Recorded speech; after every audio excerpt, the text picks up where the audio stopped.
ketika berlakunya zonasi, afirmasi, terus interpretasi oke lah. Itu akhirnya jadi ada satu sekolah tertentu yang dia menjadi sekolah unggulan, sebut saja sekolah A misalnya gitu. Jadi akhirnya gelar itu jadi hilang gitu. Wah, ini campur-campur isinya dong gitu. Tidak lagi kepada kualitas siswa yang masuk di situ. Kira-kira menurut Pak Sekretaris gimana? Dengan maksud agar peserta didik yang tadi ada dari afirmasi dan zonasi itu memiliki nantinya mendapatkan serapan ilmu sehingga dapat meningkatkan kualitas si peserta didik ini saat lulus dari sekolah itu. Betul. Tenaga pendidikan kita di level SMA dan SMK ini apakah masih banyak juga yang mereka tidak paham atau tidak menguasai IT? Sementara saat ini kan semua itu harus dituntut untuk tahu dan paham tentang itu.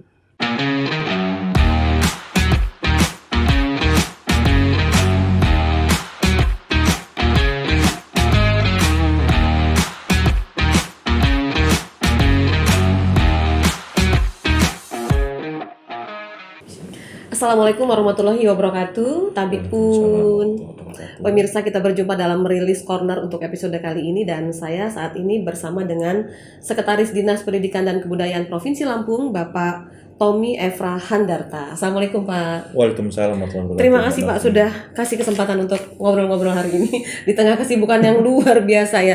Janji udah berkali-kali nih kita nggak jadi ya. Betul. Tapi alhamdulillah hari ini pemirsa kita bisa berbincang, dan kita akan berbincang tentang bagaimana evaluasi dari pelaksanaan ujian nasional tingkat SMA dan SMK di tahun 2022 ini, dan hal-hal lain mungkin yang terkait dengan itu. Nah, ini kan pelaksanaan UN-nya sudah selesai Pak, bahkan sudah PPDB sudah dimulai.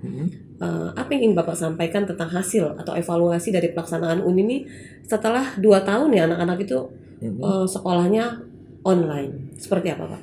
Baik Mbak Novi, jadi kita sama-sama luruskan kalau UN sudah 2 tahun nggak ada lagi. Oh ya, jadi namanya Asesmen nasional. Oh, asesmen nasional pemirsa, oke. Jadi asesmen nasional itu bermaksud dan bertujuan untuk melakukan penilaian terhadap kualitas satuan pendidikan.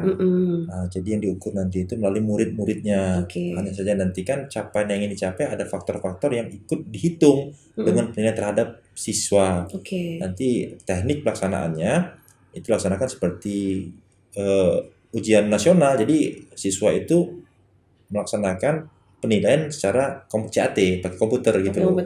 Nanti kan terhadap hasil dari asesmen itu kan pihak asesor kan bisa menentukan dan menghitung kualifikasi pendidiknya, kualitas kurikulumnya, kualitas pada akhirnya dapat menggambarkan secara umum kualitas satuan pendidikan. Sudah 2 tahun. Sudah 2 tahun ya. Siap. Dan apakah anak-anak tuh siap itu dengan sedikit agak berubah itu?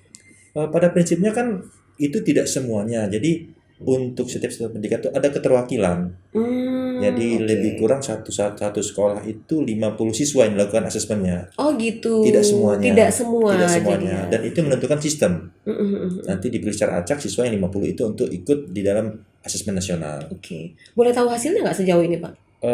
Kita mulai ada beberapa sekolah yang di tahun 2022 ini memang sudah mulai dihitung oleh tim dari kementerian untuk menentukan tingkat kualitas nyata. Untuk seperti apa capaiannya itu mungkin nanti itu teknis, nanti akan ada data yang akan dapat disampaikan ke Jadi belum diumumkan ya hasilnya, kira-kira gambarannya dari belum diumumkan.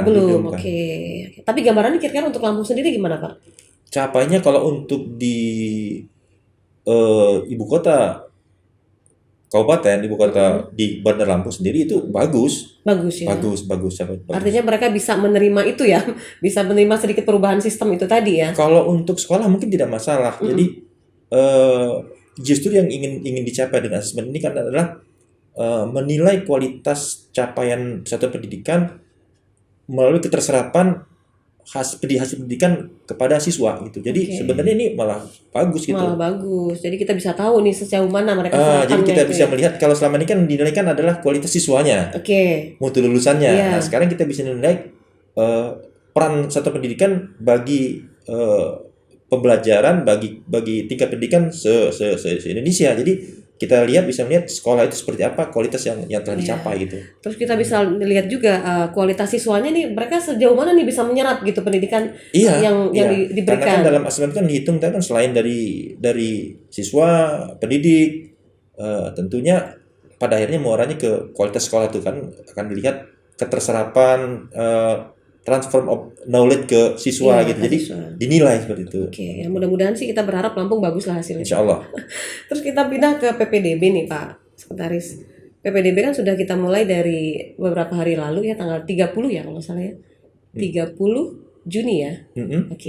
Nah itu aturan mainnya masih seperti yang tahun sebelumnya atau ada yang berubah? Kira-kira bagaimana? Jadi kita masih merujuk ke regulasinya masih berdasarkan kepada Permendikbud 1 2021 tentang pelaksanaan penerimaan peserta didik baru, masih yang lama, masih PPDB berdasarkan Permendikbud 1 2021. Jadi itu kalau nggak salah ada 3 ya, ada 4 ya. 4. Billing, prestasi. Enggak. Jadi gimana tuh? Kalau yang menggunakan Permendikbud itu pertama itu zonasi yang dikedepankan. Itu nomor 1 ya, zonasi. Kemudian yang kedua adalah jalur afirmasi. Yang ketiga ada jalur perpindahan tugas orang tua. Dan yang terakhir itu jalur prestasi.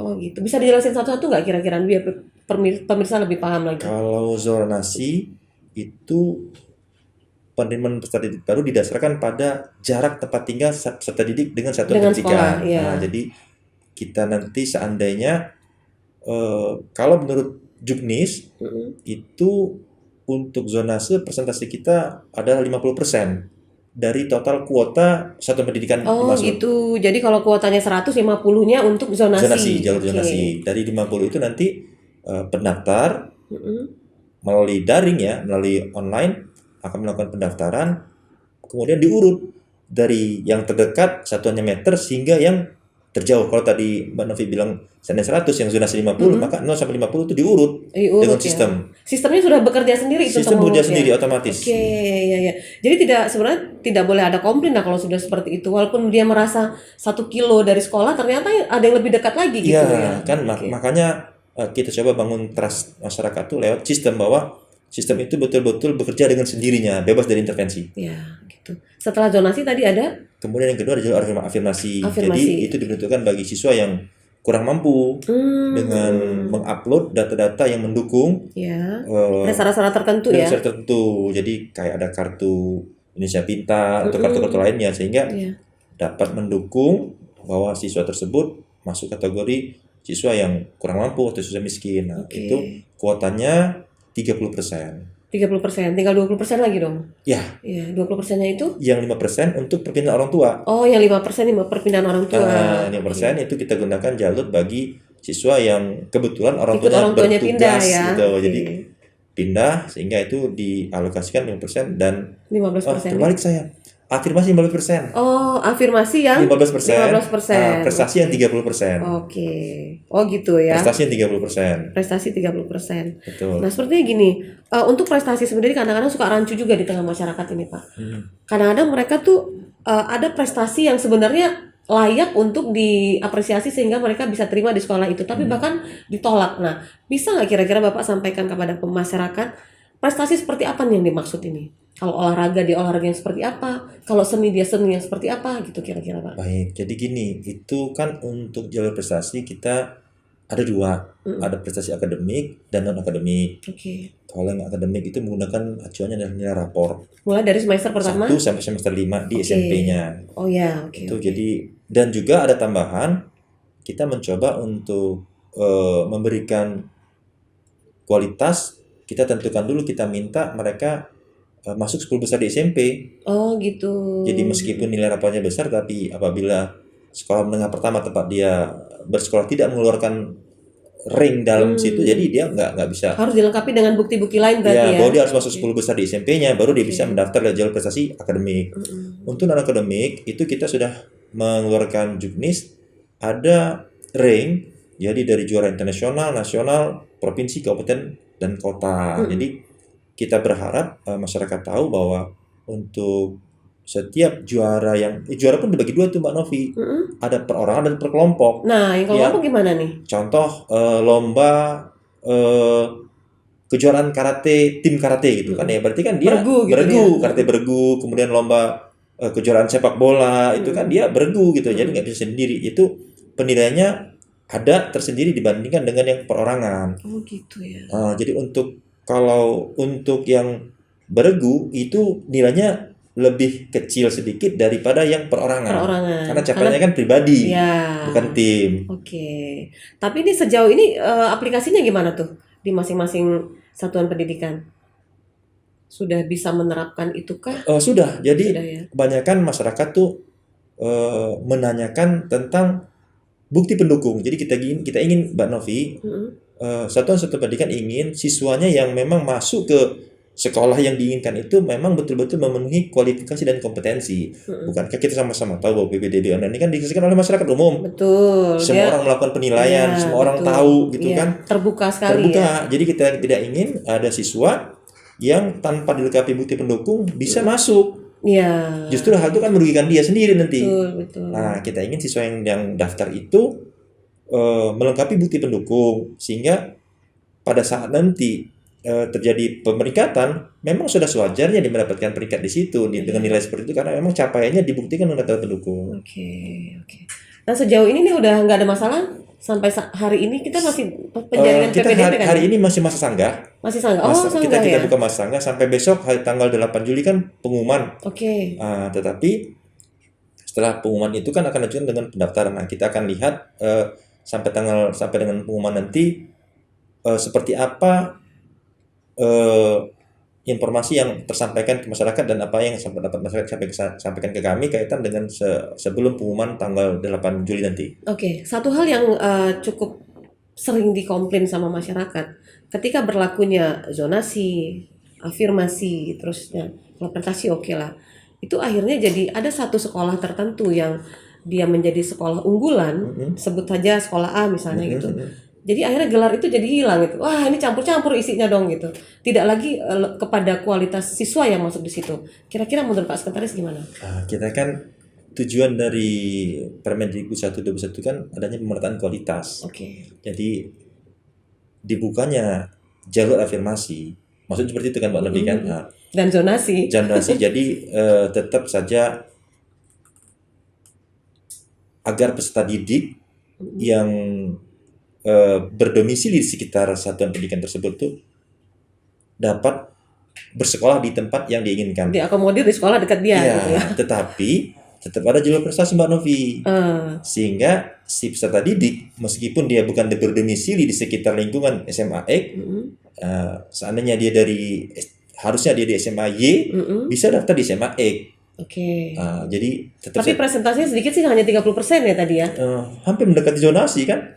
30% dan 5%. Ya. Hampir mendekati sebenarnya sih. Sebetulnya, tapi memang berasa sih kalau dibandingkan dengan aturan-aturan sebelumnya. Sebelumnya betul. Karena prinsipnya sih ini kita akui dah bahwa memang keinginan untuk pemerataan kualitas itu belum didukung oleh sarana prasarana yang memadai, belum didukung oleh kualitas guru yang merata, gitu loh. Jadi beberapa satuan pendidikan yang terletak di jauh dari daerah tertentu itu kan ya kadang-kadang muridnya malah sedikit gitu kan, karena tadi beberapa SMA negeri yang dalam hal ini ya yang sudah memiliki nama itu menjadi pusat animo masyarakat itu ke sana gitu Mbak Novi ya. Tapi akhirnya jadi sebuah keberuntungan bagi siswa yang zonasinya dekat sekali dengan sekolah favorit tadi ya. Itu akhirnya sementara mungkin di era-era sebelumnya itu kalau dia pakai tes itu mungkin tidak akan masuk gitu kan ya.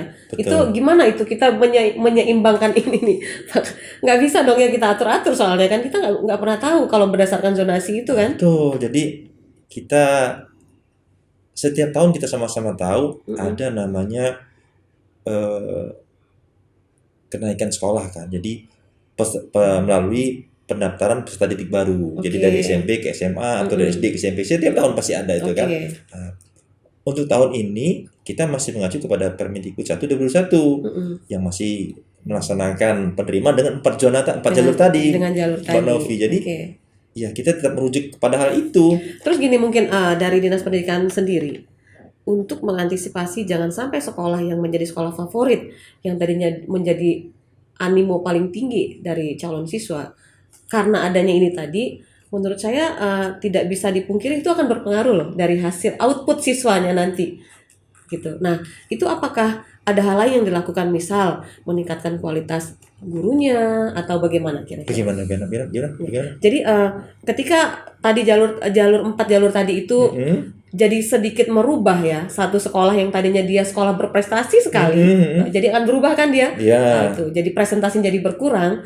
Apa yang diangkat nih dari hal lainnya? Apakah kualitas gurunya yang kita tingkatkan atau bagaimana? Untuk mendukung itu tentu kita akan adakan peningkatan kualitas tenaga pendidik. Jadi kita berikan dukungan sumber daya sehingga ada peningkatan, bukan penambahan ya, tapi peningkatan kualitas pendidik, dengan maksud agar peserta didik yang tadi ada dari afirmasi dan zonasi itu memiliki nantinya mendapatkan serapan ilmu sehingga dapat meningkatkan kualitas si peserta didik ini saat lulus dari sekolah itu. Betul, outputnya harus berpengaruh juga dari tenaga pendidikan. Kalau boleh tahu Pak Sekretaris, tapi jawab jujur ya, tenaga pendidikan kita di level SMA dan SMK ini apakah masih banyak juga yang mereka tidak paham atau tidak menguasai IT? Sementara saat ini kan semua itu harus dituntut untuk tahu dan paham tentang itu. Itu menjadi satu. Saya berani jamin kalau di provinsi ini yang saya lihat saja, saya merujuk ke besarnya kalau kita lihat ke SMK saja ya, ke SMK itu banyak dari sekolah kita itu yang dapat bantuan atau dikelompokkan sebagai sekolah dengan ikut program. Contohnya kemarin itu ada SMKPK Pusat Keunggulan atau SMA COE sebelumnya lagi Center of Excellence. Sekarang yang masuk lagi sekolah dengan SMK di Revolusi Industri 4.0 yang bisa mendapatkan program itu adalah apabila gurunya sudah memiliki kualifikasi. Jadi hanya jadi sudah banyak kita, kalau nggak salah kita cukup posisi besar di Sumatera ini gitu loh, karena memang berarti digambarkan sekolah kita sudah bisa memenuhi, swasta maupun negeri nih Mbak Novi ya. Swasta dan negeri ya. Iya, sudah bisa memenuhi persyaratan untuk diikutkan dalam program Revolusi 4.0 ataupun dalam sekolah menengah kejuruan pusat unggulan itu kan ada syaratnya, dan alhamdulillah lulus. Sudah lulus ya. Artinya kalau peralihan beberapa waktu lalu sih emang iya ya, masih gaptek juga ya. Kalau sekarang akhirnya udah bisa menyesuaikan. Termasuk kita kan kaget juga karena kan ya kebetulan lah Allah Maha Kuasa dengan adanya pandemi ini kan memaksa kita semuanya yang nggak bisa jadi bisa itu loh, memaksa kita termasuk juga di komunitas pendidikan mau nggak mau, bahkan kita kan sudah punya program Smart School itu kan. Jadi kita kalau untuk wilayah-wilayah yang terpencil sekali gimana itu Pak Sekretaris mengatasi supaya anak-anak dan guru di sana tidak tertinggal gitu? Kan ada harus pakai internet saja. Pada dasarnya memang sudah ada sih kerjasama dengan Kementerian Kominfo. Seolah saya nggak salah apa nama programnya itu, intinya sih mengeliminir mungkin blind spot. Sudah ada, jadi nanti berarti yang nol sebenarnya yang nol betul nggak ada lagi sih. Cuman memang susah aja gitu. Jadi susah sinyal. Tapi kalau nol benar nggak ada lagi kayaknya deh. Baik, mungkin di menit-menit terakhir nih Pak Sekretaris, cukup menggembirakan apa yang disampaikan oleh Pak Sekretaris tadi tentang bagaimana siswa ternyata bisa menyerap ya metode yang terbaru tadi itu. Bagaimana para tenaga pendidikan juga mereka sudah tidak gaptek lagi. Nah sekarang akhir-akhir ini nih mungkin karena menular atau bagaimana, tawuran siswa masuk nih di Lampung nih, nanya masih agak hangat. Apa yang ingin Bapak sampaikan kepada para guru, anak-anak juga para orang tua mungkin Pak? Saya rasa terhadap kaitan dengan tawuran ini, mari kita jalankan role function kita masing-masing saja. Pada satuan pendidikan itu betul-betul memberikan pemahaman atau mengedukasi kepada siswanya kaitan dengan moral. Tanggung jawab. Jadi tanamkan kesadaran bahwa anak-anak SMP, SMA, bahkan itulah yang menggantikan kita. Ini harus peran serta orang tua juga. Itulah yang menggantikan kita. Jadi mereka tahu benar peran mereka nanti bagi bangsa ini. Ditanamkan kesadaran seperti itu. Dan kita juga sudah kemarin teman-teman SMA kan sudah mencoba jadi seluruh ketua OSIS dan pengurus OSIS Lampung ini kita coba LDK kan itu latihan dasar latihan kepemimpinan. Jadi ditanamkan dasar-dasar kepemimpinan karena ya terus terang pada mereka lah kita harapkan Iya betul. Masa depan bangsa ini gitu. Nah, kepada orang tua tentunya sama-sama paham bahwa pendidikan dan satuan pendidikan di dalamnya ini adalah pada saat orang tua menitipkan anaknya mulai dari jam belajar sampai dengan selesai. Selesai mereka meninggalkan lingkungan pendidikan, bukan kita berlepas tanggung jawab, tetapi tanggung jawab kembali bergeser ke pihak orang tua. Jadi harus sama-sama punya tanggung jawab. Jadi sudah ada peran orang tua saat sudah meninggalkan lingkungan pendidikan. Sudah kami serahkan kembali tanggung jawab kepada orang tua. Jadi kebiasaan, kemudian perilaku di luar lingkungan pendidikan itu peran orang tua sangat besar, Pak Novi. Bagaimana mengawasi tadi Mbak Novi sampaikan bahwa sekecil apapun peran orang tua, tentu mereka punya harapan besar kepada putra-putrinya. Mereka yang menggantikan kita. Tanamkan itu. Bagaimana bangsa ini kalau seandainya para generasi seperti yang tidak kita harapkan gitu loh. Jadi ini menjadi tanggung jawab tidak hanya dari satuan pendidikan atau para gurunya, tapi juga tanggung jawab para orang tua. Yang pasti siswa juga mungkin ya Pak. Ya mereka harus sadar diri nih. Tanggung jawabnya sebagai anak muda itu harus gimana? Kita paham lah mungkin karena faktor usia ya, mereka remaja kan ya Mbak Novi ya. Memang perlu indoktrinasi dari pendidikan, di satuan pendidikan dan dari peran orang tua mengenai bagaimana mereka harusnya bersikap dan berperilaku dalam konteks kebangsaan ini gitu. Jadi peran agama, peran moral itu sangat penting. Jadi walaupun arus informasi yang masuk begitu cepatnya sehingga kita bisa mengetahui dunia dalam cepat ini, tetapi jati diri. Ada hal lain yang tidak boleh ditinggalkan ya. Jangan lepas itu. Ini menjadi PR sama-sama nih Pak ya. Betul Pak Novi, betul Pak Novi. Terima kasih Pak Sekretaris atas waktunya. Sama-sama. Mudah-mudahan obrolan ini akan bermanfaat buat semua pemirsa yang menyimak dan tahu juga bagaimana perkembangan kualitas siswa khususnya di tingkat SMA dan SMK di Provinsi Lampung. Terima kasih sekali lagi. Sama-sama, sehat dan sukses selalu Bapak. Sama-sama nanti. Dan pemirsa, demikianlah obrolan saya bersama Sekretaris Dinas Pendidikan dan Kebudayaan Provinsi Lampung, Bapak Tommy Evra Handarta, di kesempatan hari ini dalam program kita English Corner. Saya Novi Balga mewakili kerabat kerja yang bertugas undur diri. Sampai jumpa dan wassalamualaikum warahmatullahi wabarakatuh. Waalaikumsalam warahmatullahi wabarakatuh. Terima kasih Pak. Ya, Mbak Novi.